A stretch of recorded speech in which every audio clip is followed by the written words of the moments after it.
Last leg in the study of oceanography, maritime zones, United Nations Convention on Laws of Seas. When I talk about maritime zones, I take reference of multiple conventions, meetings that has led to the demarcation. 83 onwards, because what we are discussing is development that is traced back to 1983. I have given you the background work for that. We'll talk about that in details when we'll talk about geopolitics of Indian Ocean. The British Lake, important for us to write that time. Abhi nahi chahiye itna details mein. What is maritime zones? Maritime zones are defined to be the political jurisdiction to be outlined for water bodies. Marginal water bodies, seas, oceans. Why? Because earlier, if I just ask you to go to colonial time से हम ज़्यादा term use करते हैं global. उससे पहले international कह सकते हैं पर global dimension नहीं है. ड्यूरिंग कलोनियल रेजिम कितने प्लेयर्स थे जो ओशन रिसोर्सेज या सी लाइंस ऑफ कम्युनिकेशन को रेगुलेट करते थे? Handful, limited colonial power. India was part and parcel of global trade during colonial times, but was India deciding on the trading norms? नहीं, United Kingdom was determining it. So limited number of players से जो clash of interest है वो कम होता था. Post Second World War, new independent countries gradually becoming cautious about, becoming cautious about maritime front as the buffer for their land front security, integrity, concern, sovereignty. So all these concerns started generating compulsion to generate out something which is much more defined as what will be the political legal jurisdiction of the maritime state or landlocked states to the maritime zones. That is the fundamentals with which we identify. Always remember, boundaries evolve. जब हम कोई भी land front की बात करते हैं, we'll be talking about that. Laws of international boundaries paper 1 में पढ़ना है और स्टेट्स रीऑर्गेनाइजेशन पेपर 2 में पढ़ना है. तो बाउंड्रीज इवॉल्व्स. किसी ने सोचा था जब 1956 में तेलुगु स्पीकिंग आंध्र प्रदेश बना था 100 साल के स्ट्रगल के बाद, कि आंध्र प्रदेश भी आने वाले टाइम में बाइफरकेट हो जाएगा? तो ये तो एस्पिरेशंस है ना, जो जिस तरह से इवॉल्व होती हैं, that is how you start demanding more political identity. So if it is applied to land, it is applied to water as well. तो बाउंड्री को डिमार्केट करने के पीछे रीजन ये है कि पीसफुल कोएग्जिस्टेंस हो सके, रिसोर्स यूटिलाइजेशन हो सके, एक्सप्लोरेशन हो सके, साइंटिफिक स्टडीज हो सके, क्लैश ऑफ इंटरेस्ट कम हो, वल्नरेबिलिटी रिड्यूस कर दी जाए, एंड मेनी मोर थिंग्स. तो ये उसी बेसिस पर है, इसलिए to begin with marine resources इसकी रिक्वायरमेंट है. So what we have understood is appropriate baseline. What is appropriate baseline? The baseline that is joined, that is drawn, joining all the projecting peninsulas of a maritime state. Why it is called appropriate? Because I have to take care of appropriation of interest of all maritime state. Every distance is measured from appropriate baseline. और appropriate baseline से जब आप distance measure करते हो तो territorial water and contiguous zone are political jurisdiction of the maritime state. मतलब ये आपकी पॉलिटिकल टेरिटरी है, यहाँ पर लॉज ऑफ लैंड %% इम्प्लाइड होते हैं. These are those areas where you can apply all the, जैसे हमने बोल दिया लॉज ऑफ लैंड, बाकी सारी चीजें टेल एंडर्स में आ जाएंगी. Like you can deploy your naval fleet, you can imply your customs excise obligation, everything. So ये आपका टेरिटरी है. Continuous zone very clearly justifies extension of territorial water. 24 nautical mile से ज्यादा नहीं. It's not a universally applied maritime zone. What is the reason it is not? जहां पर water bodies बड़े size के होंगे 1 और मरीटाइम स्टेट्स कम नंबर के होंगे 2, वहां पॉसिबिलिटी है that I can have territorial water comparatively more extensive. वहां पर we can have continuous zone, otherwise territorial water. And then from appropriate baseline 200 nautical mile तक आपका क्या है? Exclusive economic zone. How do I define exclusive economic zone? And continental, economic continental shelf. What is the use of the term? The area. ये सारी चीजें आप pickup करनी है, ठीक है? So we are getting on to exclusive economic zone now. Diagram we have taken into consideration. एक formal diagram है जो copy करना चाहिए आप लोगों को. But before I take you there, how do I distinguish exclusive economic zone from contiguous zone or territorial water? It's exclusive, but only from economic perspective. बहुत logical सी बात है, एक्सक्लूसिव इकोनॉमिक जोन कभी भी किसी एक कंट्री का एकदम isolated नहीं हो सकता. नेबरिंग मैरीटाइम स्टेट्स का एक्सक्लूसिव इकोनॉमिक जोन हमेशा ओवरलैप करेगा. Ideally you should have 200 nautical miles, but आप इमेजिन करो आप बे ऑफ बंगाल में हो, तो एक्सक्लूसिव इकोनॉमिक जोन इंडिया का, बांग्लादेश का, म्यांमार का, श्रीलंका का ओवरलैप तो करेगा ही. तो यू रिक्वायर मल्टीलैटरल और bilateral negotiation among the concern parties कि हम अपने एक्सक्लूसिव इकोनॉमिक जोन को किस तरह से सब डिवाइड करें, so that we can continue to have exclusive economic rights on that area. Political jurisdiction नहीं है, इसका मतलब यहां पर आप नेवल फ्लीट डिप्लॉय नहीं कर सकते, but you will have the right. तो बे ऑफ बंगाल में हम बात कर रहे हैं इंडिया की, बांग्लादेश की, म्यांमार की, the countries that have got its shoreline there, इन कंट्रीज का प्रायर कंसेंट रेजीम एप्लीकेबल होता है. इसका क्या मतलब है, बहुत ध्यान से सुनना. Exclusive economic zone technically 200 nautical miles तक एप्लीकेबल है. 1970s में जब हमने डिमार्केट किया एक्सक्लूसिव इकोनॉमिक जोन, इसको हमने टेरिटोरियल वाटर से कैसे डिस्टिंग्विश किया. This is economic zone where jurisdiction, लिख सकते हो मेरे साथ, इज ओनली इकोनॉमिक. तो ज्यूरिसडिक्शन ओनली इकोनॉमिक का क्या मतलब है, जो मैरीटाइम स्टेट्स हैं जिनका ओवरलैपिंग करता हुआ एक्सक्लूसिव इकोनॉमिक जोन है, उनको इकोनॉमिक ज्यूरिसडिक्शन मिलता है.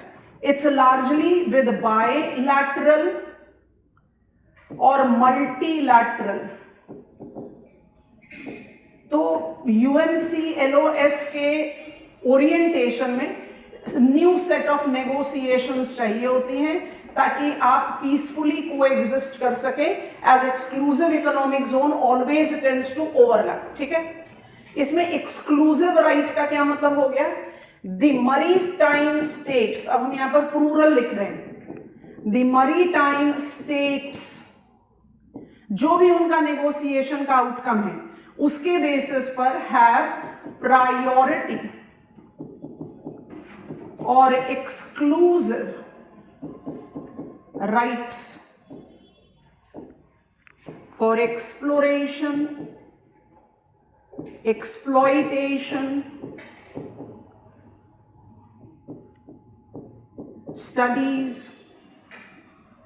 in exclusive economic zone. and बहुत इंपॉर्टेंट है, जितनी भी थर्ड पार्टीज होंगी, माने जो भी इस जोन से रिलेट नहीं कर रही हैं, they have to have prior consent.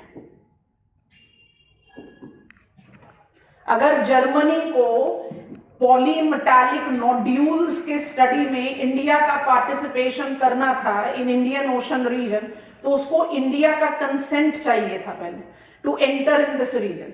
तो ये पॉलिटिकल ज्यूरिसडिक्शन एरिया नहीं है, लेकिन फिर भी यहां पर सॉवरेन एक्सक्लूसिव राइट्स है, इसलिए जो थर्ड पार्टी है उसको प्रायर कंसेंट के साथ ही एंट्री मिलेगी. I hope it is comfortable. That is the reason the term exclusive is been applied. अब इसके बाद जो एक इंपॉर्टेंट पॉइंट है उसको जज आउट करना. यहां तक लिख लिया है, समझ में आ गया है तो बताएंगे.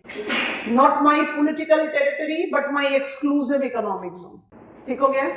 Going back to the diagram, extended continental shelf. Extended continental shelf can be up to 350 nautical miles. ये 1983 United Nations convention on laws of seas है. तो इसको लिखने के बाद हम 1983 का ये इनोसेंट पैसेज वाला फैक्टर भी समझाएंगे. हम फॉर्मल इमेज अभी ओपन करेंगे. So apply it and understand. जो कॉन्टिनेंटल शेल्फ यूज किया जाता है term in maritime zones, it is not the continental shelf geological, क्योंकि आप इसको अप्लाई करते हैं up to the depth of 1000 meters. माने आप अप्लाई कर रहे हैं किसके लिए, बेंथिक, शैलोअर बेंथिक, मतलब shallower sea bed and deeper sea bed. Benthic को हमने ऐसे लर्न किया ना. तो कॉन्टिनेंटल शेल्फ यहां पर अप्लाई होता है. 19, क्योंकि population is growing, conventional sources are leading to environmental challenges, critical minerals, आज से 10 साल पहले कौन बात करता था, अब हम बात कर रहे हैं. technological innovation, new demand, we are always in look for new resources because of one or the other reason.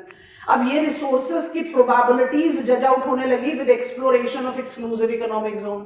जब probability justify हुई with economic potentiality, तो अपने आप ही बात हुआ that we should be giving more defined rights for the mining of the areas which is extended continental shelf or economic continental shelf. अब ध्यान से देखना हम क्या बात कर रहे हैं यहाँ पर. ECS दोनों तरीके से जज किया जाता है, एक्सटेंडेड कॉन्टिनेंटल शेल्फ या इकोनॉमिक कॉन्टिनेंटल शेल्फ. तो इसको आप सबसे पहले तो ये समझ लीजिए कि it is not the geological continental shelf. तो रिसोर्स प्रोबेबिलिटी के लिए एक्सटेंडेड कॉन्टिनेंटल शेल्फ या इकोनॉमिक कॉन्टिनेंटल शेल्फ जो है ये शैलो सी बेड्स के लिए अप्लाई हो रहा है, जो स्पेशल कंडीशंस में, under special conditions, it do mark up its reference 350 nautical miles तक, where priority rights is given. Sovereign rights यहां नहीं हो सकता, बियॉन्ड एक्सक्लूसिव इकोनॉमिक जोन है. Priority rights can be given to the maritime states but with the nod of International Seabed Authority. But with the nod of International Seabed Authority. ये add हुआ है 1983. यहीं पर स्टार मार्क करके एक और point आप लिख सकते हो. 1983 में it's with the territorial water. 1983 में इनोसेंट पैसेज, अभी समझा रहे हैं, was converted to transit passage. This applies to territorial water. तो अगर आप इसको थोड़ा सा इजी वे में रिवाइज करना चाहते हो, इजी वे में कॉम्प्रिहेंड करना चाहते हो, तो अब सिर्फ ये बोलोगे कि 1974 का जो मरीटाइम जोनेशन है, उस मरीटाइम जोनेशन में मेरे पास territorial water, probability of contiguous zone, फिर एक्सक्लूसिव इकोनॉमिक जोन, फिर हाई वाटर था 70s का. 83 में जब हम आ गए तो क्या हो गया? Territorial water, contiguous zone, exclusive economic zone, extended continental shelf और फिर हाई सी. और जो टेरिटोरियल वाटर है, थोड़ा सा व्यू करो, अब हम इमेज खोल रहे हैं. आप जो इमेज आप कॉपी करोगे वो दोनों ही तरीके से आपके दिमाग में डायग्राम होना चाहिए, दोनों ही तरीके से आप इसको आउटलाइन बना सकते हो. इसको दिखाने का रीजन है national and international aerospace. 9 line के बारे में सुने? 9 लाइन जो चाइना ने पार्सल एंड स्पार्टली आइलैंड के चारों तरफ साउथ चाइना सी में डिमार्केट किया. या मिनिस्ट्री ऑफ डिफेंस कौन सा एरोस्पेस को कवर करती है? Air defence space. और जो एयरपोर्ट अथॉरिटी ऑफ इंडिया है, जो हमारा जो कमर्शियल एरोस्पेस है जिसको कंट्रोल कर रही है, विच इज सम नो से कंप्लीट, एक हम अगर ज्योग्राफिकल एक्सटेंशन ले, सम 2.8 मिलियन स्क्वायर नॉटिकल माइल्स है हमारा कमर्शियल एरोस्पेस, जो 5 डिग्री साउथ तक जाता है इंडियन ओशन रीजन में. पूरा bay of Bengal, Arabian sea included है, इंडियन टेरिटरी इंक्लूडेड है. तो जो airport authority of India control कर रही है smooth communication, navigation and surveillance of commercial vehicle, उसको क्या बोलते हैं? Commercial aerospace. और होता है एयर डिफेंस स्पेस. तो एयर डिफेंस स्पेस को आप ओवरलैप कर दो टेरिटोरियल वाटर से. समझ में आ रहा है कि नहीं? और जो आपका कमर्शियल एरोस्पेस है उसको आप अप्लाई कर दो exclusive economic zone and onwards. तो देखेंगे यहाँ पर आर्चिपेलाजिक वाटर, जहां पर आइलैंड्स हो, आप यहां से बेस लाइन क्रिएट कर रहे हैं. Territorial sea, contiguous zone, exclusive economic zone, continental shelf from 200 nautical miles to 350 depending on special conditions and high sea. ये स्पेशल कंडीशंस क्या हैं? ISA का नोड मिल गया. There is exploration that has proved कि बड़ा major amount of resources availability है, जहां पर 3 categories. I am taking you to the resources. अब सबसे पहले समझो इनोसेंट पैसेज. ठीक है? Open up map of Africa. Diagram आप ये बनाएंगे.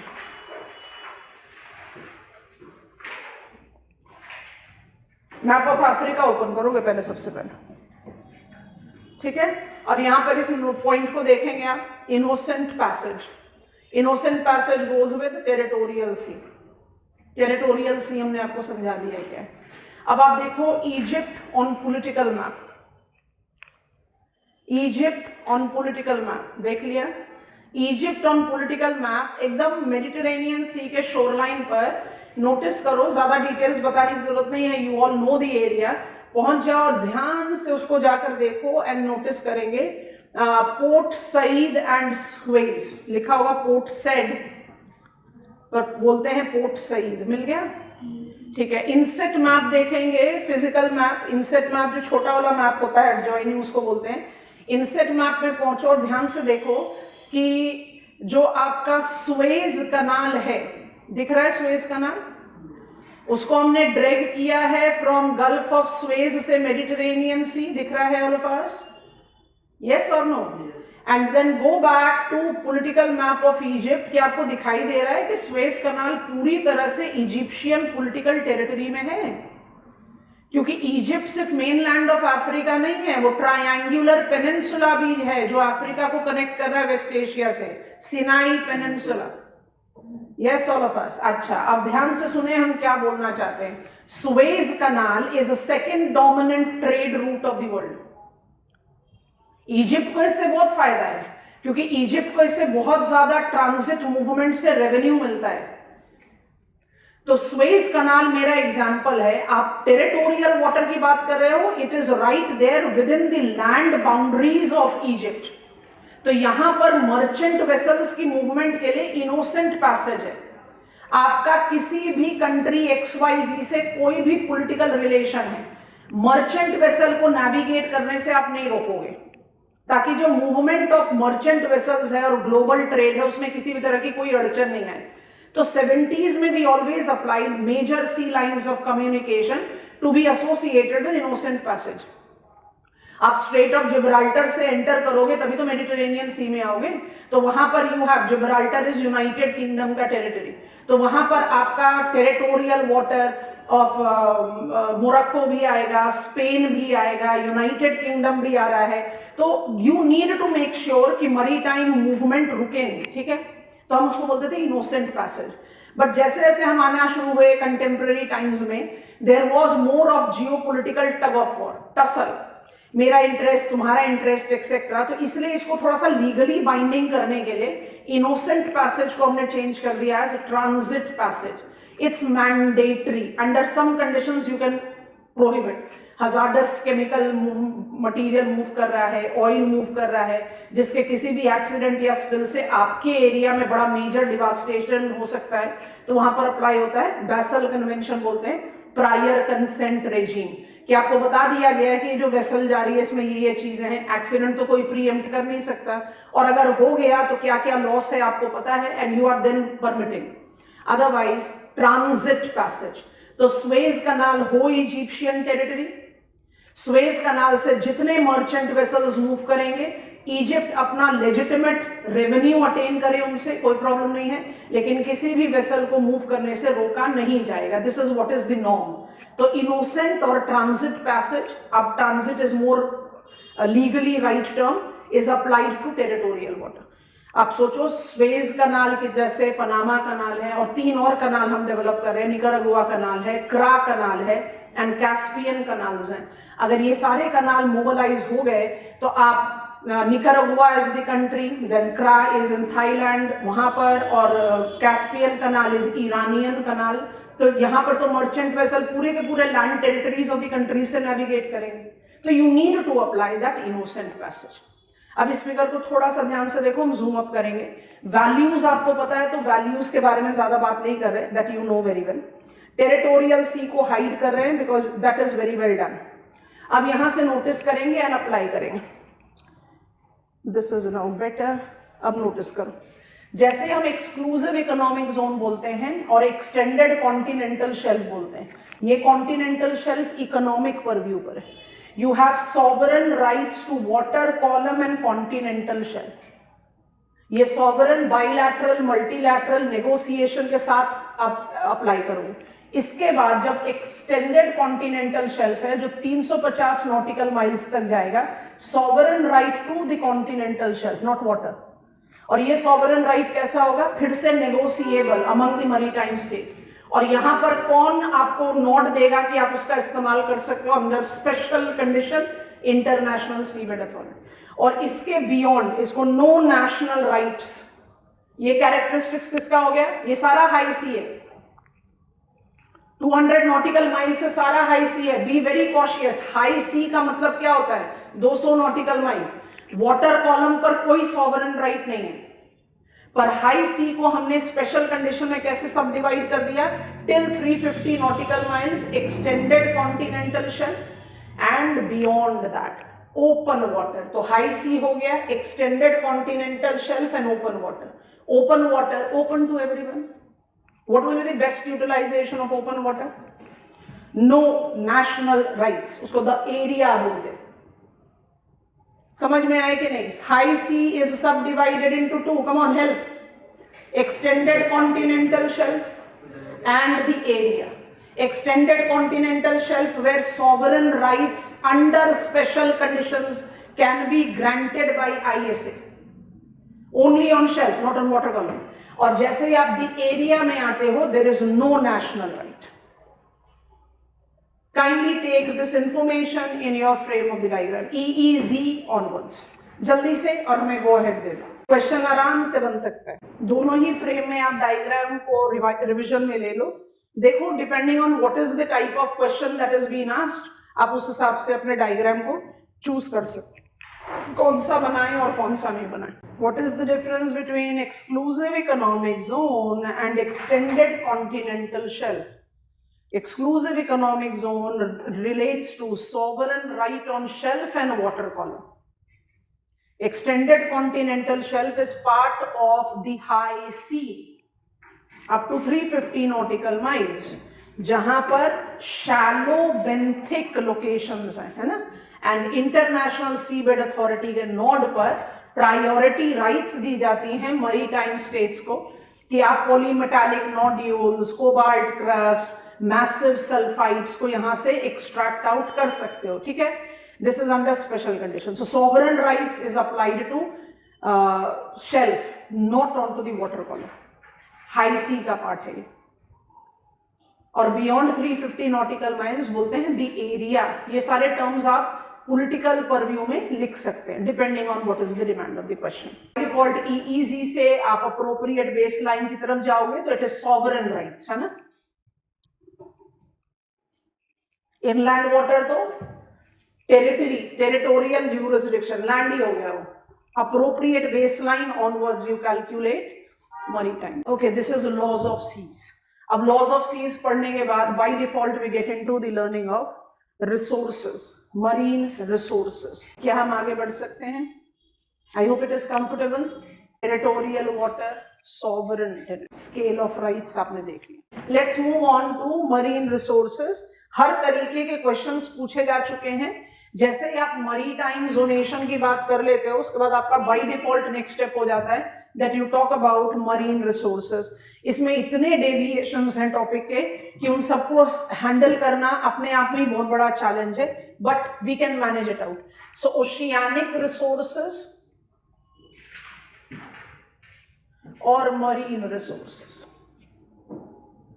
इसको ना हम दो प्रिंसिपल कैटेगरीज में डिवाइड करते हैं। पूरा फ्लो चार्ट एक साथ नहीं बना रहे। एक को आप लिखोगे बायोलॉजिकल रिसोर्सेज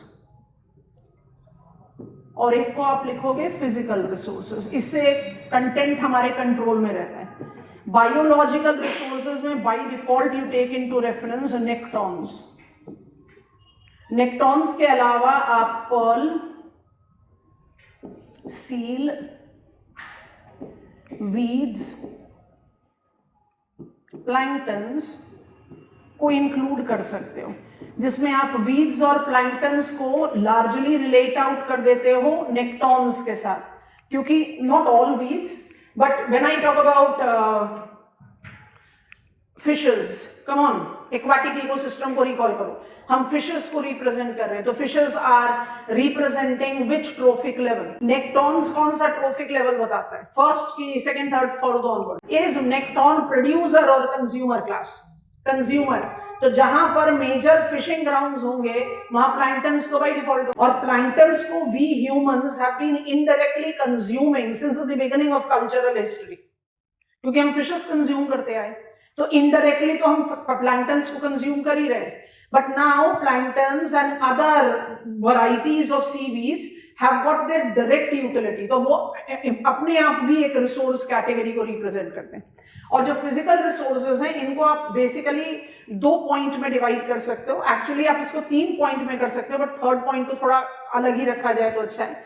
एक है जो प्रेसिपिटेशन, डिपोजिशन या एक्यूमुलेशन की वजह से जनरेट हो, और दूसरा है फ्रेश वाटर जो आप डीसैलिनाइजेशन प्रोसेस से जनरेट आउट करते हो, है ना। और ये जो आपका प्रेसिपिटेशन, डिपोजिशन और एक्यूमुलेशन है, इसमें पूरी लंबी चौड़ी लिस्ट है। कौन कौन सी होगी? ऑयल है, नेचुरल गैस है, सैंड, ग्रेवल है। I hope you are understanding. You can take up different varieties of salts that you can apply on. Sodium chloride तो है, but we have got others also. और यहीं पर जब आप बोलते हो deposition से, precipitates, deposition structural purview में, इसलिए oil and natural gas ले सकते हैं। तो जब precipitates लोगे तो massive sulfides भी आ गया, cobalt crust भी आ गया, polymetallic nodules भी आ गया, तो काफी लंबी लिस्ट है। मरीन रिसोर्सेज में एक कैटेगरी हमेशा अपने दिमाग में रखना, ये मेरा ब्लूप्रिंट तैयार हो गया क्योंकि डेविएशन बड़े लंबे चौड़े हैंडल करने हैं। तो आपसे मान लो एक ओपन एंडेड क्वेश्चन पूछा, और अगर ऐसा क्वेश्चन पूछा तो सोच समझ कर ही इसको चूज करना लिखने के लिए, क्योंकि मैनेज करना बड़ा मुश्किल होता है। बट मान लो मेरे से क्वेश्चन पूछा गया, what are the categories of marine resources and we have to identify its distributional pattern. What descriptive answer होता है, ऐसे आंसर्स मार्क्स देते नहीं, तो इसलिए इस तरह के क्वेश्चंस को हम इंडिविजुअली बहुत कहते हैं नहीं लिखो, कुछ वहां पर एनालिटिकल हो। What are the mechanism of benthic mining? What are the mechanism of benthic mining? How it is creating environmental challenge? तो वहां पर आप डिस्ट्रीब्यूशन ऑफ रिसोर्स तो लिख ही रहे हो, लेकिन आपने कुछ अपना व्यू पॉइंट बनाया, तो डिस्क्रिप्टिव आंसर नहीं बनाया, then it becomes more marks fetching. पर एक ओपन एंडेड परव्यू में मुझसे मरीन रिसोर्सेज पूछे तो ये सारी कैटेगरीज हो गई एक्सट्रैक्टेबल, एक होती है non extractable. Resources are not, they become, तो फिर नॉन एक्सट्रैक्टेबल रिसोर्स क्या बोलना चाहिए? ये कहता है कॉम्प्रीहेंशन, ये आपका कॉम्प्रीहेंशन लेवल डिपिक्ट करेगा एग्जाम में, तो फिर वो रिसोर्स हो गई। Natural thing that we utilise as a resource, जब आप उसको एक्सट्रैक्ट ही नहीं कर पा रहे तो आप उसको रिसोर्स में कैसे इंक्लूड करोगे? क्योंकि we are talking about it denotes all the practices. Fishing can be fishing up of nectons, fishing of seal, fishing of pearl, तो ये काफी बड़ा अम्ब्रेला टर्म है, और यहां पर आप यूटिलाइज कर सकते हो दोनों, एक्सट्रैक्टिव को भी और रिप्रोडक्टिव को भी। तो हम फिशिंग सेक्टर की जब बात करते हैं तो हम एक्वा कल्चर, मारी कल्चर सबको अप्लाई करके चलते हैं। इसको हम कहते हैं wild fish and aqua culture, दोनों को कंबाइन करना। तो नेक्टॉन्स सबसे इंपॉर्टेंट कैटेगरी है बायोलॉजिकल रिसोर्स के। एक्सट्रैक्टेबल को हम फोकस नहीं कर रहे, हमारे लिए 2 कैटेगरी है, क्योंकि नॉन एक्सट्रैक्टेबल एनी केस हम भी नहीं पढ़ रहे, वो हम इकोनॉमिक ज्योग्राफी में हैंडल करेंगे। तो बायोलॉजिकल में नेक्टॉन्स को पिकअप करना है, साथ साथ में प्लैंक्टन्स आ जाएंगे, पर्ल और सील को हम थोड़ा सा अलग से पिकअप करेंगे। When I talk about fishing, so I want to use the term fishing that includes both wild fishing and aquaculture. क्या क्या चीजें मुझे पढ़नी है इसमें, ठीक है? सबसे पहले तो मुझे ये पढ़ना है कि फिशिंग, वाइल्ड फिशिंग के साथ एसोसिएट करें, aquaculture will be adding eventually, ठीक है? वाइल्ड फिशिंग के साथ सबसे पहले स्टडी करना है ट्रॉपिकल वर्सेस टेम्परेट वाटर, क्योंकि कन्वेंशनली, यहीं से अपनी स्टडी को शुरू करते हैं, क्योंकि कन्वेंशनली जब हम बात करते हैं which are the major fishing grounds of the world, all major fishing grounds of the world are related to temperate water. कोई तो रीजन होगा, और ये जो फिशिंग ग्राउंड्स हैं वर्ल्ड के, इनको आप कैसे डिफाइन आउट करते हो? ये थोड़ा सा कन्वेंशनल है, क्योंकि जो मेजर कैच, मेजर हार्वेस्टर है आज की डेट में मैप ऑफ वर्ल्ड में, उसमें चाइना, इंडिया और इंडोनेशिया आ रहे हैं। अभी आपको मैप दिखाएंगे, चाइना, इंडिया, इंडोनेशिया, नॉर्वे है, बहुत मेजर प्रोड्यूसर ऑफ सैल्मन है, यूनाइटेड स्टेट्स ऑफ अमेरिका है, रशिया है, जापान है, बट उनका जो टोटल हार्वेस्ट है, टोटल कैच है, वो मैच नहीं कर रहा चाइना से मेजर प्रोड्यूसर, इंडिया से सेकंड मेजर प्रोड्यूसर, इंडोनेशिया से थर्ड मेजर प्रोड्यूसर, तो थोड़ा सा मैनिपुलेशन है और इसी मैनिपुलेशन को हैंडल करना है। पर हर पॉइंट पर क्वेश्चन बहुत इंपॉर्टेंट है, इसलिए यहां पर ऐड कर दिया एक्वाकल्चर, जो आज भी मरीन फिशिंग है नेचुरल फील्ड में।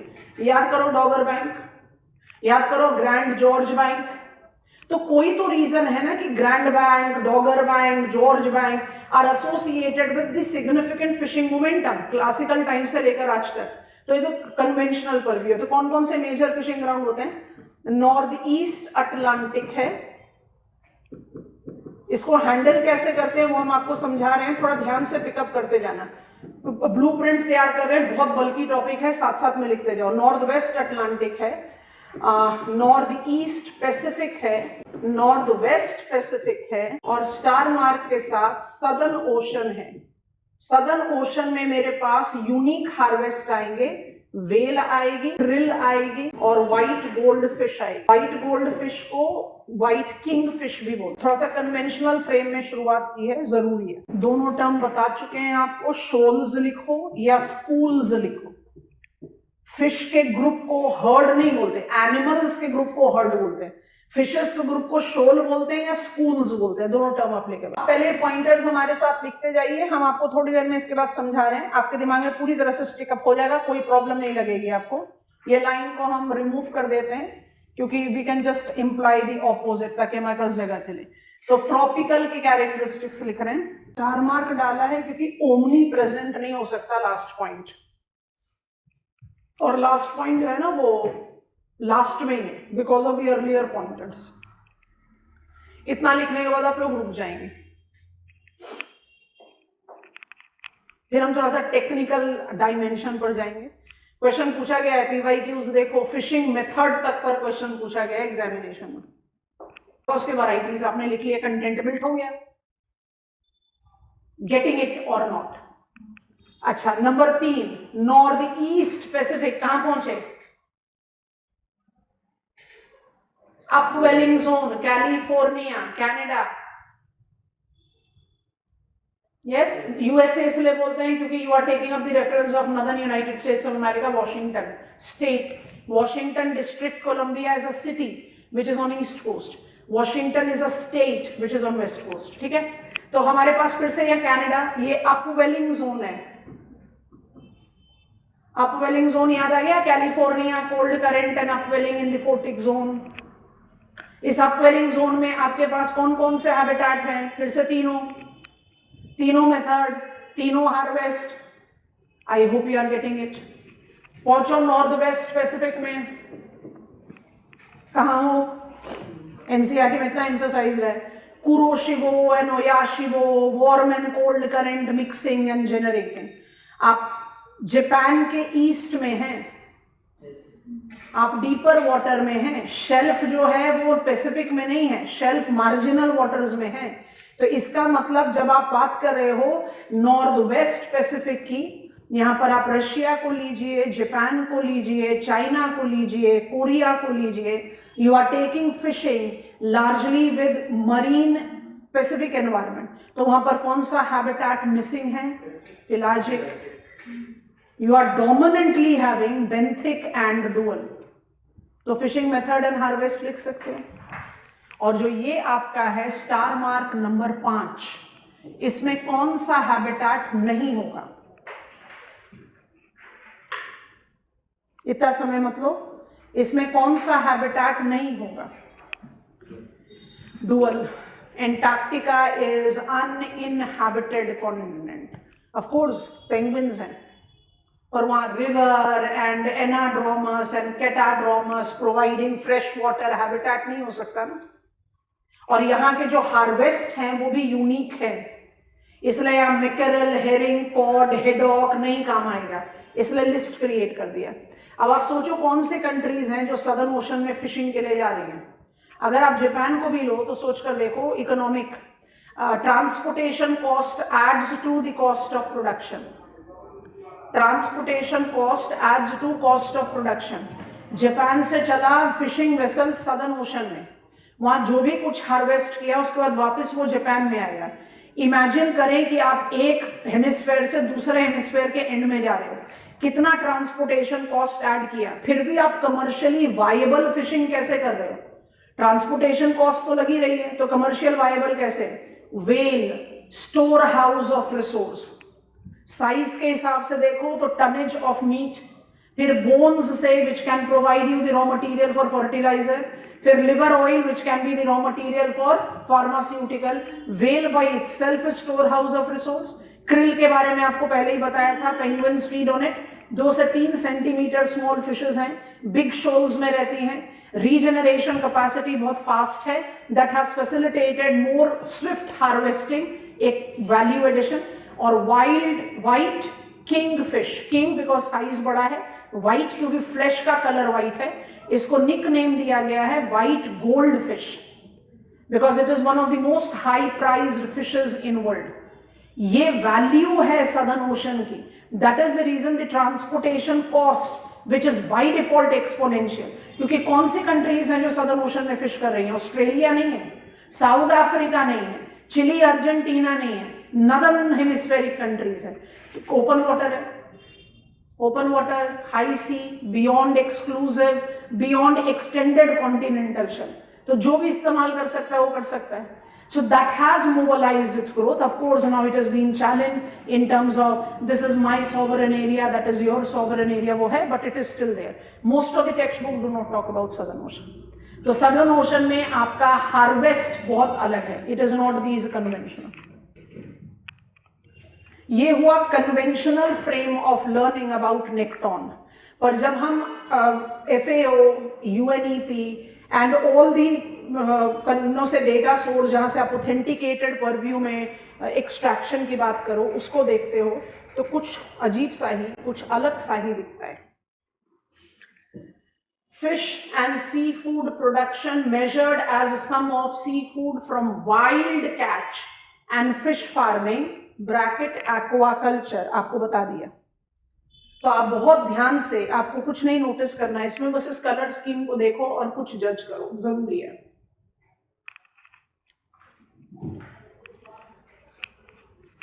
$30 million tons plus, looking for this shade, China darker shade में, India, Indonesia, Russia lighter shade में आ रहा है, यूएसए के साथ मैच करता हुआ, चाइना एक बार फिर भी सोच सकेंगे ये north west Pacific fishing ground के साथ रिलेट कर रहा है, yes all of us, but India और इंडोनेशिया तो किसी भी हद में नहीं जाएगा। इंडिया और Indonesia, this is tropical par excellent, this is equatorial. तो इस मैप में कोई कंट्राडिक्शन नहीं है। In the quantity of harvest, China today is the leading producer, India is the second major producer, Indonesia is third, not as, क्योंकि आज के date में आप सी फूड को सिर्फ वाइल्ड कैच नहीं फिश फार्मिंग के साथ भी एसोसिएट करते हैं। और India definitely is trying to explore out marine aquaculture. हमारा जो मेजर एक्वाकल्चर है वो fresh water and creek water aquaculture. तो यहां पर डिवीजन दोनों के साथ है, आप एक्वाकल्चर भी ले रहे हो और वाइल्ड कैच भी ले रहे हो। स्टार मार्क पॉइंट करके ये बात लिख लेंगे।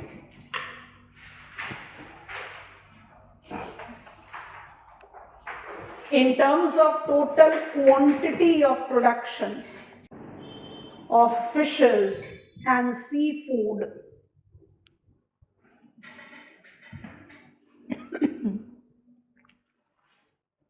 that combines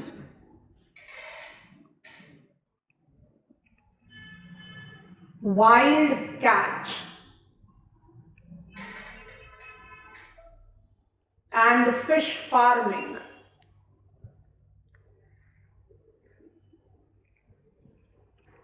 लिख लो ब्रैकेट में aquaculture, it is China, India, Indonesia,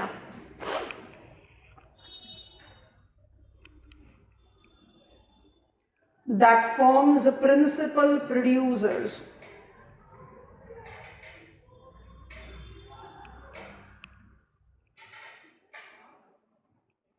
Break the statement and write conventional major producers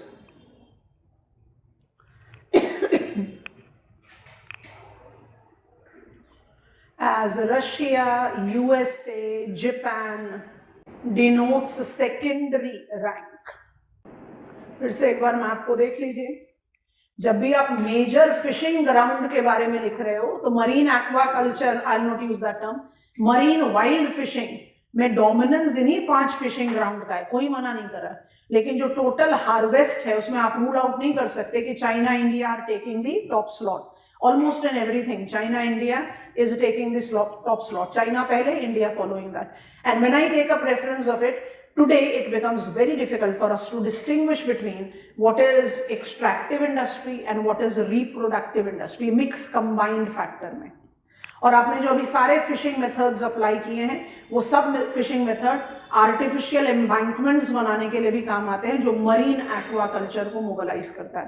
aqua cowboys and नो से ओशन रैंचिंग करके क्वेश्चन पूछा हुआ है. जब हम एग्रीकल्चर आपको बताएंगे then I will be explaining it. अभी हम वहां नहीं जा रहे. Are we comfortable with fishing? Board पर जा रहे हैं. रिकॉल करना, हम थोड़ा सा डेविएशन पर है. हम बात कर रहे हैं मरीन रिसोर्सेज की. मरीन रिसोर्सेज में बायोलॉजिकल में नेक्टॉन्स को पिकअप कर लिया. हमारे लिस्ट में पर्ल और सील भी है. पर्ल और सील को क्या आप फिश रिसोर्स फूड रिसोर्सेज में इंक्लूड करोगे? सील को कर सकते हैं, पर्ल को नहीं कर सकते. इन दोनों को हम कंबाइन करके कह सकते हैं they are biological non food resources. Seal को लार्जली किस लिए ट्रैप किया जाता है? फर प्रोडक्शन के लिए. फर is much better substitute of woolen textile in the winters of that magnitude that I experience in Canada or Russia. Seal trapping, come on, आपने पढ़ा है टाइगा, ह्यूमन इकोलॉजिकल अडेप्टेशन. तो कौन कौन सी जगह पर सील ट्रैपिंग एप्लीकेबल होगी, यहीं पर ही लिख दे रहे हैं. सील ट्रैपिंग को आप एसोसिएट करोगे, इसके मीट के लिए भी इसको ट्रैप किया जाता है, पर मीट जो है वो सेकेंडरी है. तो पर्ल तो बिल्कुल नॉन फूड के साथ एब्सोल्यूट मैच में चला जाएगा. Seal can also be applied for food. ठीक. तो सील ट्रैपिंग, हंटिंग नहीं बोलते, ट्रैपिंग बोलते हैं, is largely done for fur clothes, और इसलिए इसको नॉन फूड के साथ रिलेट करते हैं. But it is also consumed, it is also hunted for its meat. और इसका जो मेजर हंटिंग एरियाज है वो कौन कौन सा है? व्हाइट सी है, गल्फ ऑफ अलास्का है, क्योंकि रशिया और Canada are the principal seal trapper. Habitat ही इनका यही है, तो इसलिए. और फर क्लोथ क्या है? Warmer, much warmer than woollen textile, and by default gives you the possibility of protection from grim winters. आप इमेजिन करो winters of Russia and Canada किस तरीके. जो पर्ल है, पर्ल का प्रोडक्शन पर व्यू हम जिस कंटेक्स्ट में पढ़ रहे हैं that is called natural pearl. Natural pearl का जो प्रोसेस है उसमें न्यूक्लियाई का injection in oyster is also natural. सोचकर देखेंगे थोड़ी देर के लिए. Pearl is one of the very high prized biological resource that we harvest from the aquatic environment.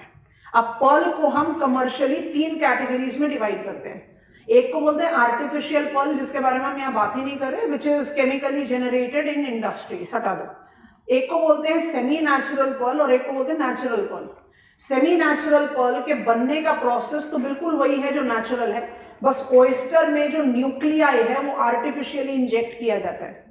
उसके बाद जो सारा आपका सिक्रीशन का एक्यूमुलेशन है क्रिएटिंग पर्ल, वो नेचुरल प्रोसेस है. और जो नेचुरल पर्ल है, सेमी नेचुरल नहीं, वहां पर जो इंजेक्शन है that is also natural process. So by default natural pearl है जिसके साथ आप एसोसिएट करते हैं high price tag. Among the biological resources the most valuable resource includes natural pearls.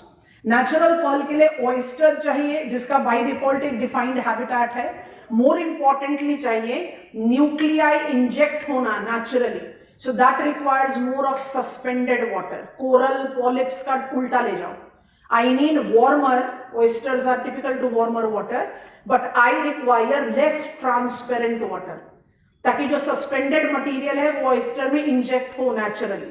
And that is the reason pearl fishing, unlike seal fishing, is more associated with warmer water. कौन कौन सा area?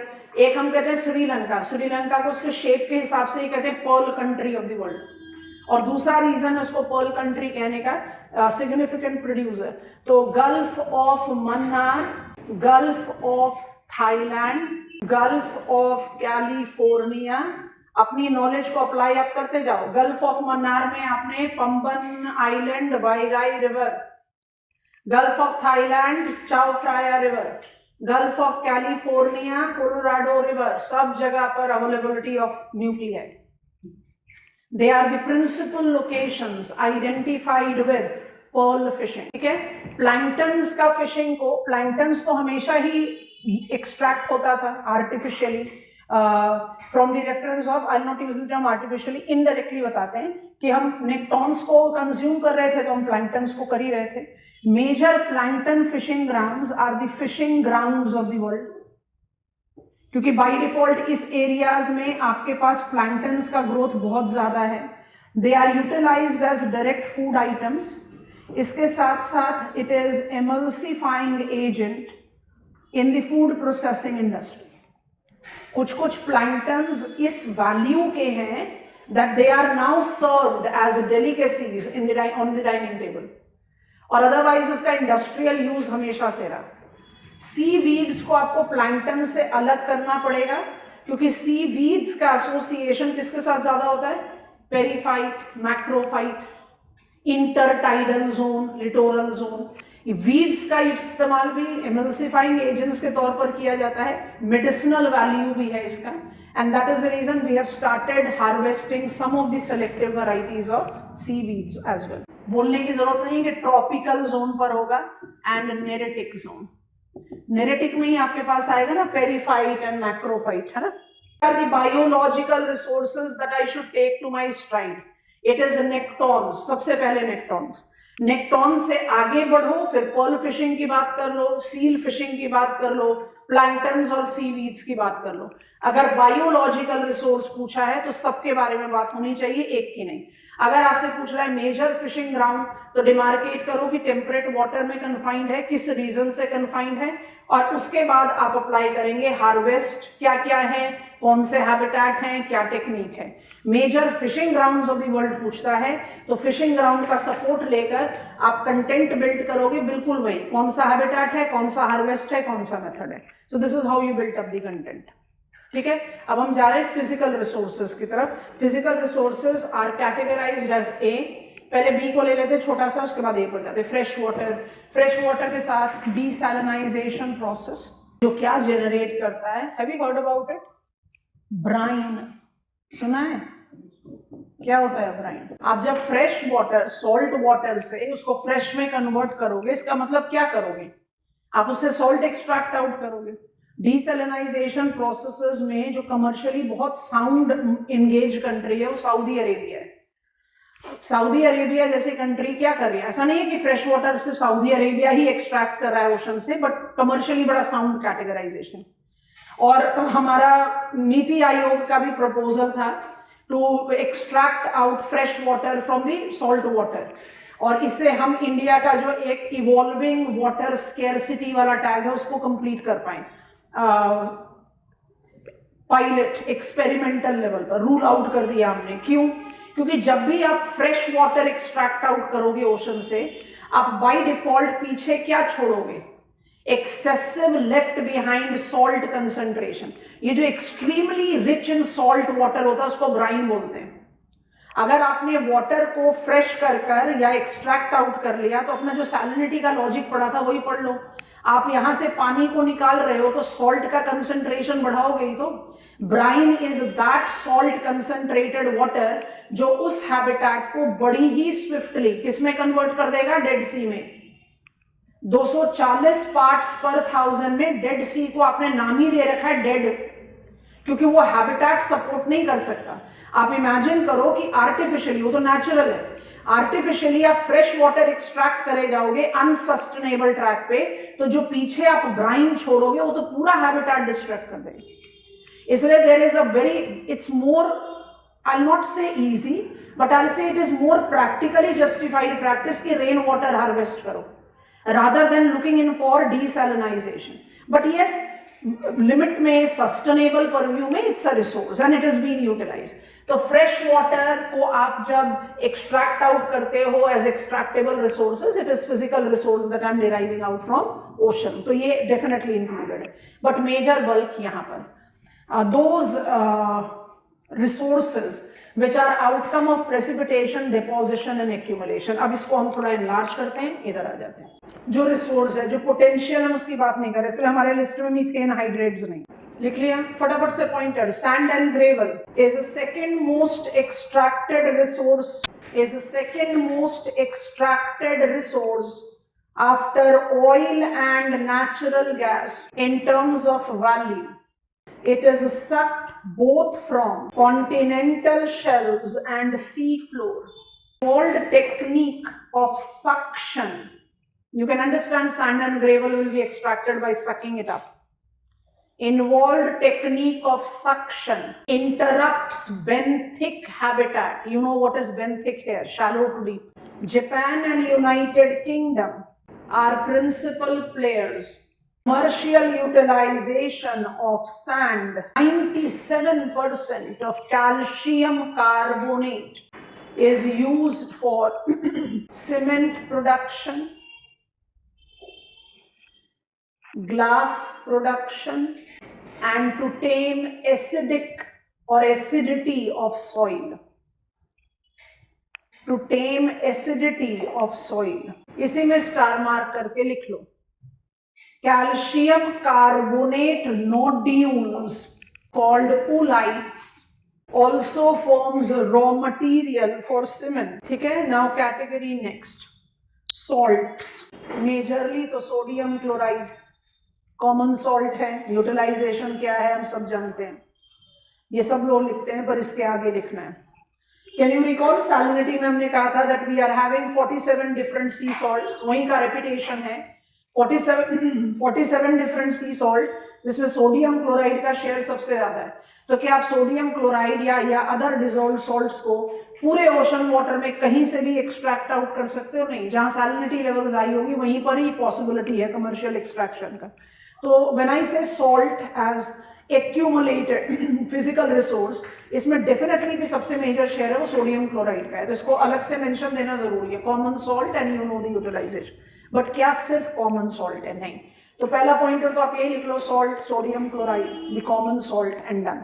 दूसरा pointer से important है, star mark करके, potassium salt that is source for chemical and fertiliser industry, magnesium salt that is source for magnesium compound, finally gypsum that is source for cement production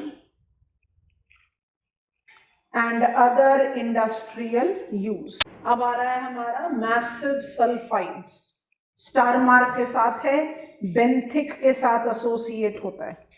2 minute के लिए इस image को देखना, जरूरत पड़े तो कॉपी डाउन करना, फिर जगह आप बताओगे हमें। मैसिव सल्फाइड, ये भी एक्यूमुलेशन का आउटकम है, ये आप प्रेसिपिटेट्स के साथ डालोगे। हमने आपको 3 टर्म दिए थे, accumulation, precipitate and deposition. Deposition को स्ट्रक्चर के साथ रिलेट के ऑयल एंड नेचुरल गैस के साथ रिलेट करेंगे, एनर्जी रिसोर्स पर ले जाएंगे, पर उससे पहले कंटेंट को ऑर्गेनाइज करना बहुत ज्यादा जरूरी है ना। थोड़ा सा जूम अप कर देते हैं, ध्यान से देखो।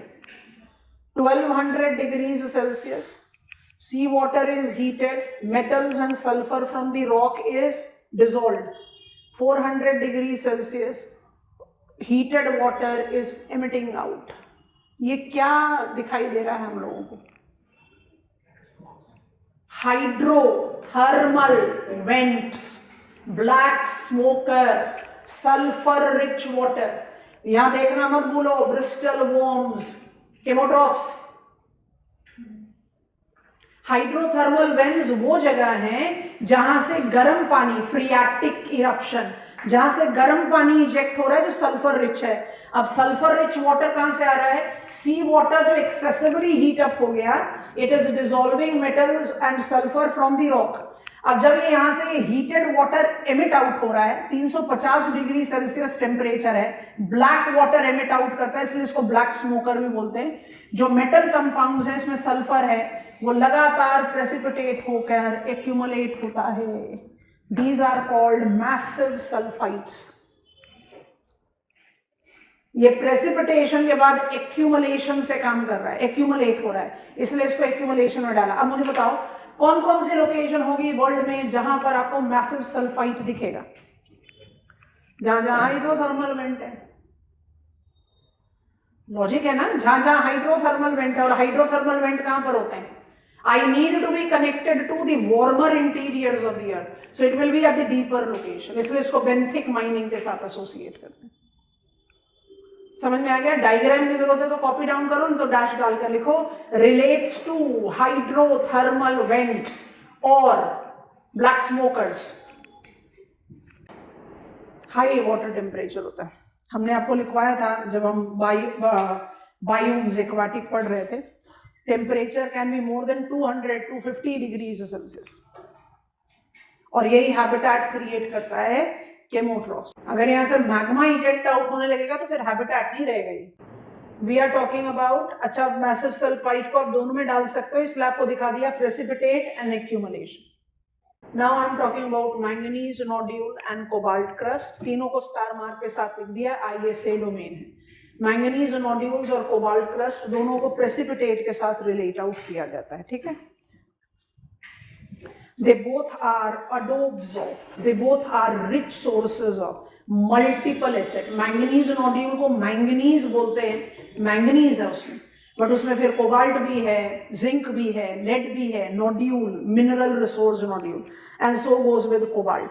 And when I take up the reference of availability of copper, availability of lithium, we are talking about rare earth or critical minerals also associated. आपको पिकअप क्या करना है, ये नाम जरूरी है। मैप ऑफ वर्ल्ड पर मार्क करना चाहते हो मार्क कर लो, नहीं तो नाम पिकअप करोगे। मैंगनीज नोड्यूल के 4 रिकॉग्नाइजेबल लोकेशंस हैं। अगर ध्यान से देखना, इस मैप में 2 चीजें आप लोगों को नोटिस करनी है। जितना ग्रीन पैच बना हुआ है वो सब एक्सक्लूसिव इकोनॉमिक जोन है, ठीक है। आइलैंड को, मेनलैंड को लेकर सब एक्सक्लूसिव इकोनॉमिक जोन है।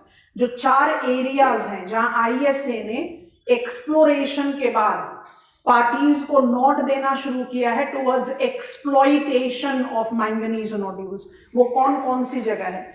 एक तो इंडियन ओशन रिकॉग्नाइज करो, ये चेगोज रिज के इमीडिएट साउथ वाला लोकेशन है, तो एक नाम तो इंडियन ओशन बड़े आराम से चला गया।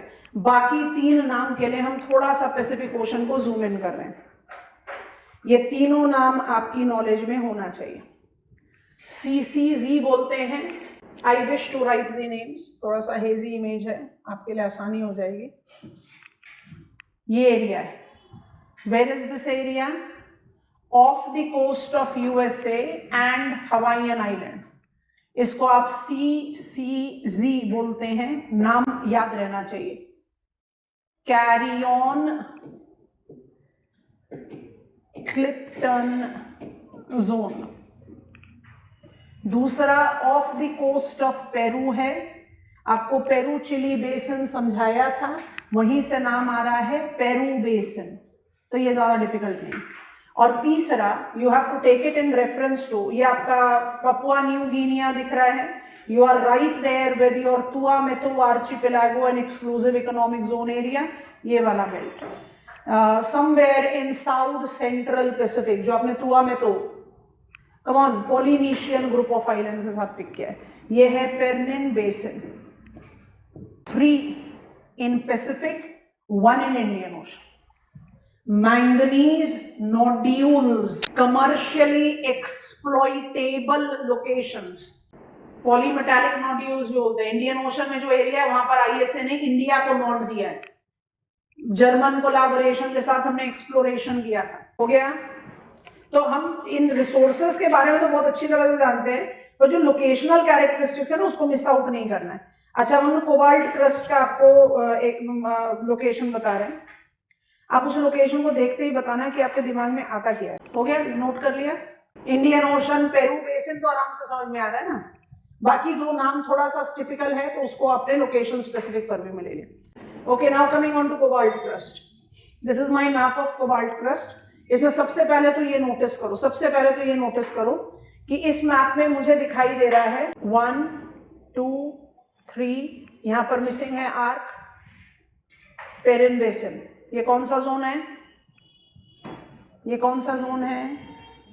मैंगनीज नोड्यूल्स का zone. And this is cobalt crust right here. इसको जूम अप कर दे रहे हैं पहले. सबसे बड़ा, इसको आप कौन सा क्रस्ट कहते हो? नाम पढ़ लो. प्राइम क्रस्ट जोन कहा जाता है इसको. And where it is? Notice, from Hawaiian islands towards west. Mark कर रहे हैं. कोबाल्ट क्रस्ट का जो प्राइम क्रस्ट जोन है, it is right hair.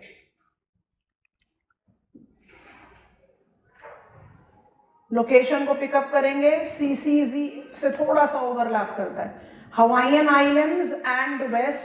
Remind yourself, this is Bonin trench. इसको बोलते हैं प्राइम क्रस्ट जोन.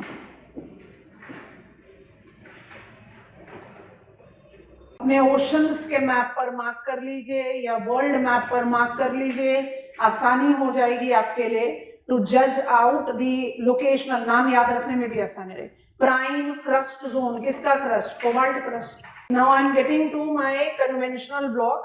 अगर आप बात करते हो फिजिकल रिसोर्सेज की, तो you are not restricting yourself only to mineral resources as accumulated and precipitated. जैसे ही आप बात करते हो deposition की, I want to write it here. वहां पर आप थोड़ा सा डेविएशन ले सकते हो, इसलिए जानबूझकर इसको लास्ट के लिए रखा. जैसे ही आप बात करते हो डेपोजिशन, तो डेपोजिशन को आप स्ट्रक्चरल डोमेन में लेकर, आपको बेस फ्लो चार्ट पर ये वाला एक्सप्रेशन दिया था, आप क्रूड ऑयल और नेचुरल गैस को इनकॉर्पोरेट कर सकते हैं. तो क्या सारा क्रूड ऑयल और नेचुरल गैस आप मरीन एनवायरनमेंट से प्रोड्यूस कर रहे हो? नहीं, but there is a sizeable production which is going on there. तो सबसे पहले तो इसको पिकअप करते हैं, और इसको पिकअप करने के साथ ये सोचते हैं कि ये डेपोजिशनल स्ट्रक्चरल रिसोर्सेज एक्चुअली मुझे ले जा रहा है एनर्जी रिसोर्स की तरफ. तो क्या फिजिकल रिसोर्स में, 2 मिनट के लिए रुकना, फिजिकल रिसोर्स में अगर हम एक कैटेगरी बना दें मिनरल और दूसरी कैटेगरी बना दें एनर्जी, तो हम दूसरे तरह से क्लासिफाई कर सकते हैं, है ना. एनर्जी रिसोर्स में कैसे क्रूड ऑयल और नेचुरल गैस आना चाहिए? सोच कर देखेंगे तो कहेंगे नहीं, क्रूड ऑयल और नेचुरल गैस आप ले गए कन्वेंशनल, और अगर आप एनर्जी रिसोर्सेस के बारे में लिख रहे हो तो आपको नॉन कन्वेंशनल भी तो ले लेना चाहिए. तो नॉन कन्वेंशनल में आप क्या क्या ले सकते हो? Geothermal energy, tidal energy, yes और नो. अब टाइडल एनर्जी माने एम्फीड्रोमिक सिस्टम, जितना इनक्लोज्ड वाटर बॉडी रहेगा उतना बिगर टाइडल रेंज रहेगा. और जियोथर्मल एनर्जी कहाँ होगा? जहां जहां आप कोबाल्ट क्रस्ट का लोकेशन देखते हो, जहां जहां पर आपका जियोथर्मल रेंज एक्सट्रैक्टेबल लेवल पर होगा, तो कहां होता है? जहां वोल्केनिज्म बहुत शैलोअर पर भी हुए. आइसलैंड को जो जोग्राफर्स है वो कहते हैं, आप लोगों ने इनअप्रोप्रिएट नेम दिया आइसलैंड को. Iceland should not be Iceland, it should be ice fireland. ये बहुत कम है, रिस्ट्रिक्ट है. तो ये रिस्ट्रिक्शन को अगर आपने कहीं पर चैलेंज करना है, Iceland. Iceland is example of the country where 97% of commercial energy is fulfilled by geothermal, non-conventional. तो इस तरह से आप अपने कंटेंट को इनरिच कर सकते हो. आप पूरे मरीन रिसोर्सेज पर आंसर लिख रहे हो तो आप किसी को भी जस्टिफाई नहीं कर पाओगे. इसलिए हम कभी एडवाइस नहीं करते इस तरह के क्वेश्चन पर आंसर लिखना. इस पर भी नहीं, describe coal belts of India, इस तरह के क्वेश्चन कभी अच्छे मार्क्स नहीं देते. Describe how geological structure tends to determine coal distribution in India. तब आप कुछ लिख पाओगे एनालिटिकल विद सम एग्जाम्पल. अब क्रूड ऑयल और नेचुरल गैस को अगर हम पिकअप करें तो मेरे पास कुछ एग्जाम्पल्स हैं. नेचुरल गैस जहां पर आएगा NG लिख देंगे. I am going sequentially rather than going with rank. ठीक है, तो मेरे पास Gulf of Mexico, I'm going from Western Hemisphere to Eastern Hemisphere. Gulf of Venezuela, Lake Maracaibo, ये दोनों ही वेनेजुएला में है। North Sea, Bight of Bonny and Benin. Bight of Bonny Benin आपने अफ्रीका के साथ ले लिया है। Actually I am trying to give representation to all major continents, है ना। नॉर्थ सी आप जान रहे हो कि यूरोप के साथ है। थोड़ा और ईस्ट की तरफ चलते हैं तो सुंडा शेल्फ, पर्शियन गल्फ शेल्फ। अब हम पिकअप कर रहे हैं, पहले लिख लेते हैं बास्ट स्ट्रेट, ये ओशनिया को रिप्रेजेंटेशन दे देगा। अब जो हम नाम लिख रहे हैं, ब्लैक सी, कैस्पियन सी,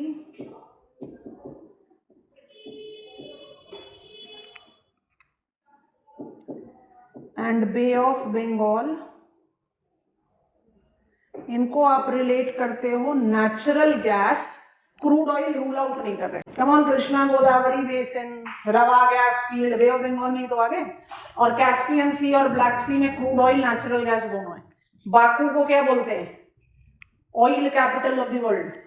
बाकू किसकी कैपिटल है? अजरबैजान। अजरबैजान काउकासस स्टेट है और अजरबैजान किसके शोर पर लोकेटेड है? कैस्पियन। मैप बुक फटाफट फटाफट फटाफट टर्न करना शुरू करना है। नॉर्थ अमेरिका, बहुत सारे वाटर बॉडीज आप जानते हो। हम पहुंच गए हैं गल्फ ऑफ मेक्सिको में, और अब तो पता नहीं यूएसए और इंडिया का होना क्या है। 88 लाख फॉर H1B वीजा, पर हाउडी मोदी हुआ था ना, कहां पर? Houston, oil city, transport it on political map. दिख गया Houston? Oil city of United States of America at the northern edge of Gulf of Mexico, crude oil producing region है। ठीक है, अब सेंट्रल अमेरिका के मैप पर आना। Central America को खुले रहने दो, मैप को अपने सामने।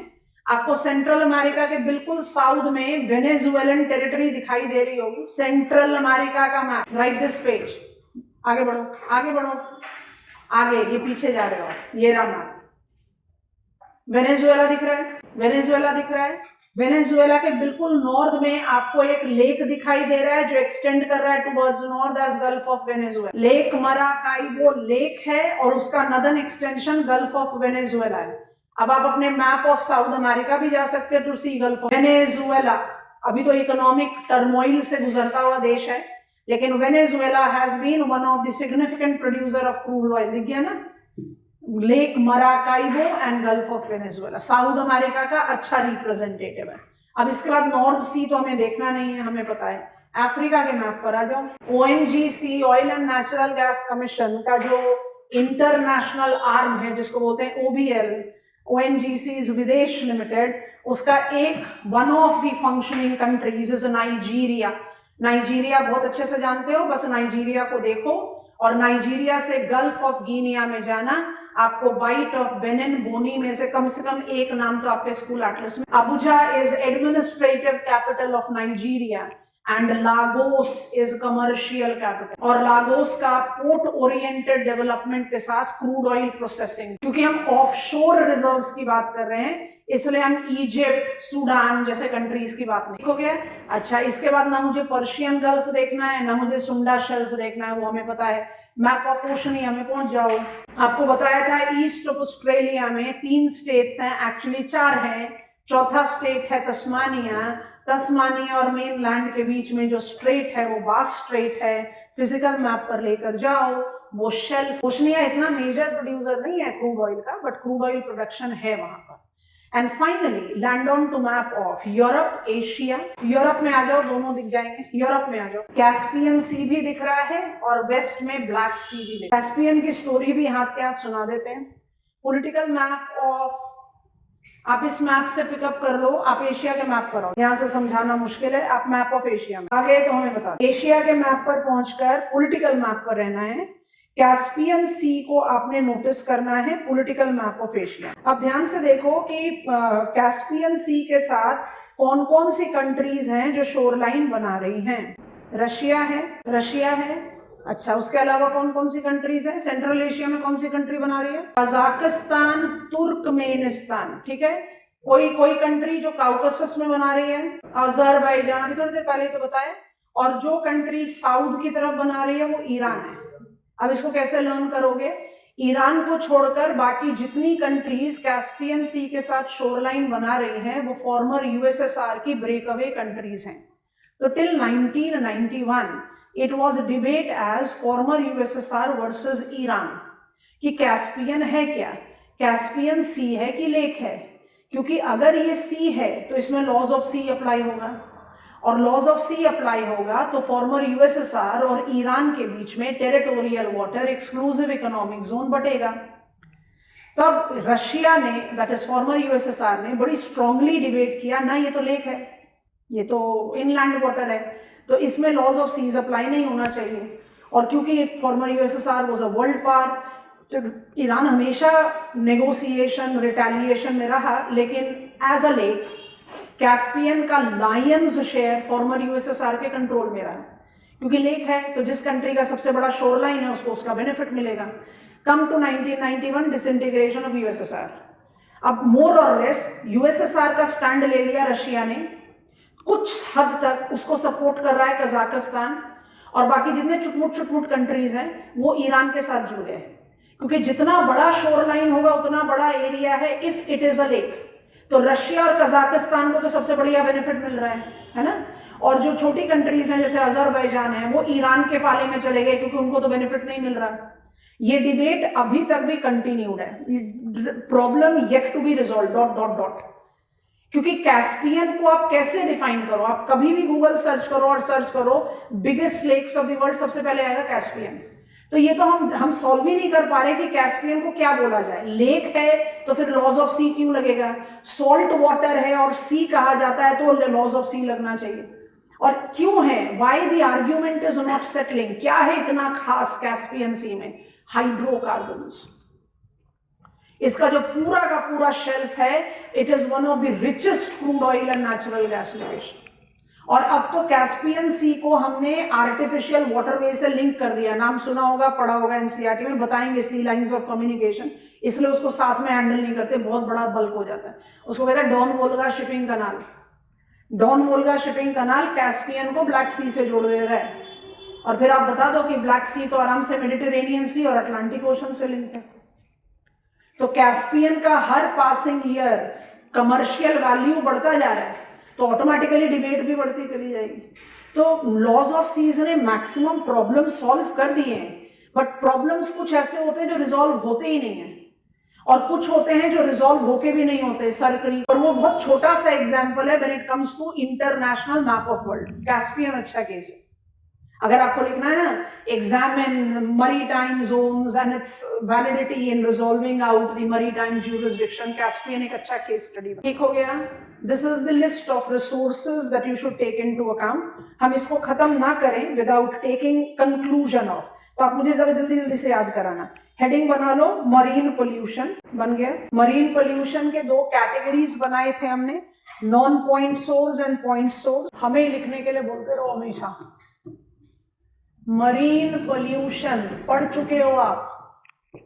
Non point source, non point source जो है वो ज्यादा ऑन लैंड सप्लाई से आ रहा है, और इसको आप एसोसिएट लार्जली किसके साथ करते हो, पैथोजेंस के साथ कर सकते हो, और बायोलॉजिकल ऑक्सीजन डिमांड बीओडी के साथ कर सकते हो, जो कि एसोसिएट करता है untreated water from land discharged in sea, ocean, bay, gulf, whatsoever. जब आप पॉइंट सोर्स की बात करते हो तो you don't just take into consideration pollutants, you don't just take into consideration pollutants, जिसमें hypoxia algal bloom, I hope you are recalling it, red tides, क्योंकि pollutants को आप जब associate, its not just pollutants but also what, excessive concentration of nutrients. तो हम थोड़ा सा readjust करते हैं, HAB को इधर लिख देते हैं क्योंकि एक्सेसिव कंसेंट्रेशन ऑफ न्यूट्रिएंट की बात हो रही है। Hypoxia algal bloom, which is the outcome of eutrophication, red tide, कल टर्फिंग एल्गे बताया था ना, जब कोरल्स स्ट्रेस्ड रहेंगे तो डीकोलराइजेशन है, और जब कोरल डेड हो जाएंगे तो उनमें टर्फिंग एल्गे डेवलप होंगे। वो क्या करेंगे, उसको चोक कर देंगे, खत्म कर देंगे, smother to death. So then it is difficult for us to regenerate them. और जब पोल्यूटेंट्स की बात करते हो तो it associates with oil spills, बताया था ऑयल फाउलिंग, है ना। It is also associated with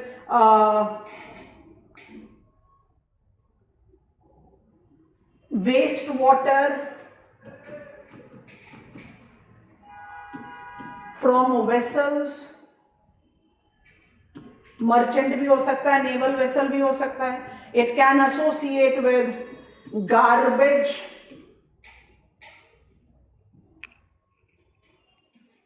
Malaysian Airlines, Great Pacific garbage Patch, जब मलेशियन एयरलाइंस का डिसअपियरेंस हुआ जो आज तक रिजॉल्व नहीं हुआ है with something as a defined approach, जो रिसेंट टाइम्स में इतना मैसिव एक्सप्लोरेशन किया गया डीप बेड्स में, तो हमें प्लास्टिक ज्यादा मिला है ऑर्गेनिज्म से के कंपैरिजन में।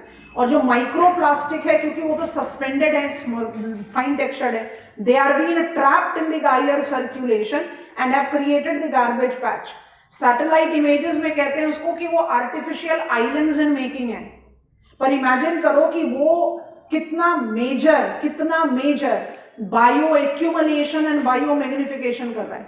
It's choking the aquatic organisms to death, और जब वो फीडिंग चेन में एंटर कर जाता है, it can actually create a complete hazardous reference, मतलब रेजिलियंस को सरपास कर जाने वाला बात। तो गार्बेज के साथ आप ग्रेट पैसिफिक गार्बेज पैच को एसोसिएट कर सकते। एक्चुअली ये सबके साथ है, but great Pacific garbage patches जो है ना वो काफी बड़े हैं, and they are identified both with eastern and western northern Pacific में, तो ये गार्बेज के साथ भी है।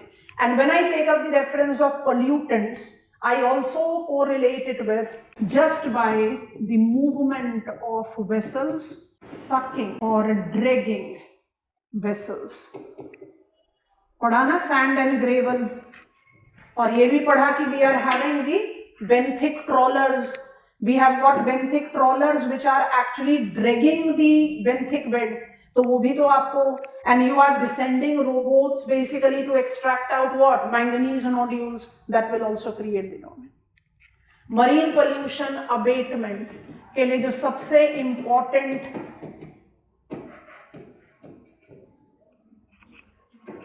क्योंकि इसको आप एनवायरमेंट ज्योग्राफी के साथ इजीली नहीं पढ़ सकते थे, मारपोल, it is international convention for prevention of pollution, international convention for prevention of pollution from ships.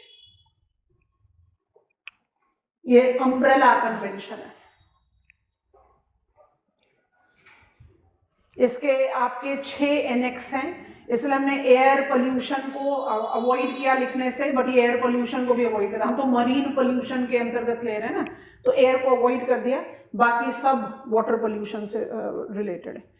Annex 1 talks about oil pollution abatement, जो पॉइंट सोर्स है वो कहाँ कहाँ से हो सकता है, वेसल से ऑयल स्पिल हो सकता है, वेसल का एक्सीडेंट हो सकता है, आप वेसल में लेकर जा रहे हो ऑयल, एक्सीडेंट की वजह से वो स्पिल हो सकता है किसी भी तरीके से। NX2 is noxious liquid substances in bulk, किसी भी तरह का केमिकल एक्सेट्रा जो कि एक्सीडेंटली स्पिल हो जाए। NX3 harmful substances in package form और marine debris, sewage, ballast water and garbage जो आप डंप कर देते हैं, इसलिए बहुत रिस्ट्रिक्ट पॉलिसीज हैं कि इतने distance from the shore line में किसी भी तरीके का बलास्ट वाटर रिलीज नहीं किया जाएगा by the vessels. It has to be stored and should be disposed of in the absolute environment friendly method. आप इसको कॉपी डाउन करेंगे, ये इंटरनेशनल मैरीटाइम ऑर्गेनाइजेशन का ऑफिशियल डिमार्केशन IMO, जो आपने मरीन पोल्यूशन का फ्लो चार्ट बनाया ये IMO से है, और आप ये सिर्फ जो नॉर्म्स है NX है इसको ऐड कर लें तो ये आपको आराम से बता देगा what are the pollution that is taken into consideration and what are the abatement measure. Marine pollution के डायमेंशन बहुत क्लैरिटी के साथ जस्टिफाई होते हैं, बड़ा ऑफिशियल है, और अबेटमेंट मेजर भी बड़े आराम से हाथ में आ जाते हैं। लिख लिया है? अच्छा, नंबर 6 जो है वो एयर पोल्यूशन है। तो अगर मैं मरीन पोल्यूशन पर आंसर लिख रही हूँ, अगर मैं पूरा ह्यूमन इम्पैक्ट ऑन एनवायरमेंट करके लिख रहे हैं, जहां पर आप मरीन पोल्यूशन को भी ऐड करते हो, वाटर पोल्यूशन को, तब आप एयर पोल्यूशन भी ऐड कर दो। If I am writing on marine pollution, should I be talking about it? Yes, क्योंकि मरीन पोल्यूशन में जो आपका नाइट्रस ऑक्साइड एमिट हो रहा है, ये क्या करता है? It is long-lived greenhouse gas, and it by default will be having the potency as greenhouse gas. So greenhouse gas क्या करेगा? 200 times higher potency than carbon dioxide. सबसे पहला पॉइंट ये, it will accelerate nitrogen cycle, और nitrogen cycle के acceleration से क्या होगा? Concentration of nitrogen in land or water will mark up the mobilization of what? फटाफट, eutrophication. Eutrophication will result into what? Hypoxia, algal bloom. तो हो गया ना फिर से पोल्यूशन का साइकिल शुरू। आप वहां से इसको जस्टिफाई कर सकते हैं। ओशन एसिडिफिकेशन, HAB कंटेनमेंट, ऐसे करके लिंक कर सकते हो अगर आप मरीन पोल्यूशन पर लिखना चाहते हैं। सो इट इज होलसम। बहुत सारे कन्वेंशन है, हांगकांग कन्वेंशन है, लंदन कन्वेंशन है, इनको आपने साइन करा है 2009 में, 2003 में, but they are yet to the force, they are not been implemented. इसलिए मरीन पोल्यूशन अबेटमेंट पर अगर आपने कुछ लिखना है, बैक पर जाओ। ह्यूमन इम्पैक्ट ऑन हाइड्रोस्फीयर, आपने लिखा human impact on hydrosphere is pollution, eutrophication, channelisation. जब आप पोल्यूशन यूट्रोफिकेशन लिख रहे हो तो वहीं पर ऐड कर दो the convention which is attempting to tame it specifically with marine is MARPOL of IMO। काम खत्म। क्योंकि वो सारे हाइड्रोस्फेरिक पोल्यूशन को नहीं टारगेट कर रहा ना मार्पोल। मार्पोल किसको टारगेट कर रहा है? Marine pollution. MARPOL is marine pollution. So it is abatement of pollution that is caused by ships, merchant vessels essentially, but it can also include naval vessels. And we are done with oceanography. We are done with our principles, physical principles of geography. Monday से शुरू करेंगे हमारी study human geography की। तो उसमें एक topic को थोड़ा फास्ट फॉरवर्ड मोड में सबसे पहले लेते हैं, वहां से शुरुआत करेंगे। Cultural regions of the world, syllabus दिखाएंगे, उसके बाद बताएंगे, और उसके बाद फिर हम आपको पहले थोड़ा सा एट ईज लाएंगे। Will talk about population geography. कोई मिक्स मैच नहीं करेंगे, वर्ल्ड पढ़ेंगे, इंडिया को नहीं रोप इन करेंगे। इंडिया को इंडियन कंटेक्स्ट में बाद में पढ़ेंगे। Of course India is officially most populous country of the world, तो इंडिया का मेंशन तो जरूर आएगा, बट जितना एनलार्जमेंट में फिर हमें इंडिया पढ़ना है वो हम पेपर 2 के कंटेक्स्ट में ही पढ़ेंगे। So our focus will be to be familiar with, जैसे हमने कई बार आपको बताया कि जब हम शुरू कर देंगे ह्यूमन ज्योग्राफी, आप first class maximum second class तक एकदम परफेक्टली इक्विप्ड हो जाओगे to handle political map of world. और इसीलिए हम सेलेक्ट करेंगे एक टॉपिक जो पॉपुलेशन ज्योग्राफी के बाहर से पिकअप करके लाएंगे, which will give me the understanding of what I have to learn as human geographer. I'll be comfortable. I'm already quite at ease with political map of world. I just want to become more at ease. ताकि जब हम अब बात करें कोई भी, because we have to talk about towns, तो अगर हम यही स्ट्रगल कर रहे हैं, चलो रशिया, यूक्रेन पता है, पर अगर हम यही स्ट्रगल कर रहे हैं कि बेलारूस कहाँ है, मोल्दोवा कहाँ है, रोमेनिया कहाँ है, तो फिर आप उनके टाउन्स को ऐसे पकड़ पाओगे। तो it's good that I am comfortable with political map so that I can make sense with ये वाले इंडस्ट्रियल टाउन है, ये प्राइमेट सिटी है, ये पोर्ट टाउन है, एक्सेट्रा, क्योंकि आपको सब जज करना है। Industrial regions of the world भी पढ़ना है, major sea lines of communication भी पढ़ना है, प्राइमेट सिटी कंसेप्ट भी पढ़ना है जिसमें सेटलमेंट हायरार्की है, functional classification of urban places भी पढ़ना है। तो मोर और less you need to be familiar with your political map of world, not just with countries but also with towns. So will begin there. और physical geography का काम खत्म हो गया है, ऐसा बिल्कुल भी नहीं है। फिजिकल ज्योग्राफी पार्ट 2 आएगा अपने आप ही, when I take up reference of India, और फिजिकल ज्योग्राफी का रेफरेंस बार बार आएगा, क्योंकि फिजिकल ज्योग्राफी के रेफरेंस पर ही आप ह्यूमन ज्योग्राफी को बिल्डअप करते हो, जिसमें आप एनवायरमेंट ज्योग्राफी में ऑलरेडी ह्यूमन एलिमेंट ले चुके हैं। So I am done for today. Monday से शुरू करते हैं ह्यूमन ज्योग्राफी, स्टडी प्लान वगैरह सब कुछ उसी समय बताएंगे। New question paper analysis will be coming on your mail IDs, उसको डाउनलोड करके प्रिंट आउट लेकर बैठोगे, क्योंकि उसका थोड़ा आउटलाइन लेंगे, फिर स्टडी प्लान बनाएंगे, then will proceed. Bye bye for today.